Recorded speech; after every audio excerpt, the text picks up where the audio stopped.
नमस्कार विद्यार्थी मित्रांनो, स्वागत आहे आपल्या यूट्यूब चॅनल ज्याचं नाव आहे मोहित मोटिवेटेड एक्झाम चॅनल। आज आपण बघणार आहोत केंद्रीय शिक्षक पात्रता परीक्षेबद्दल आलेले एक नवीन अपडेट।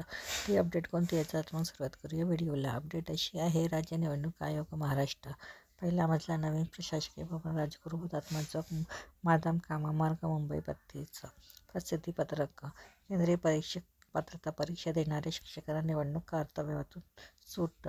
मुंबई दिनांक 3 केंद्रीय शिक्षक पात्रता परीक्षा म्हणजे CTT देणाऱ्या शिक्षकांना जिल्हा परिषद व पंचायत समिती निवडणुकीच्या कर्तव्यातून सूट देण्यात आली असून तसे निर्देश सर्व संबंधित जिल्हाधिकाऱ्यांना राज्य निवडणूक आयोगाने दिले आहेत।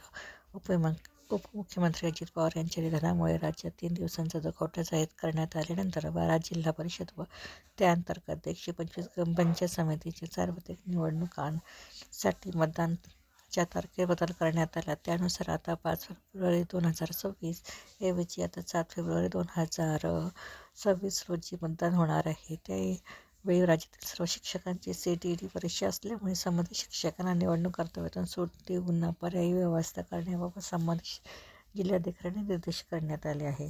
तर ही होती केंद्रीय शिक्षक पात्रता परीक्षेबद्दल आलेले एक नवीन अपडेट। अशाच नवीन अपडेट बघण्यासाठी व्हिडिओला लाईक करा, कमेंट्स करा, जास्तीत जास्त व्हिडिओ हाईप करून व्हिडिओला शेअर करा आणि जर चॅनलवर जर नवीन असाल तर चॅनलला सबस्क्राईब करायला विसरू नका।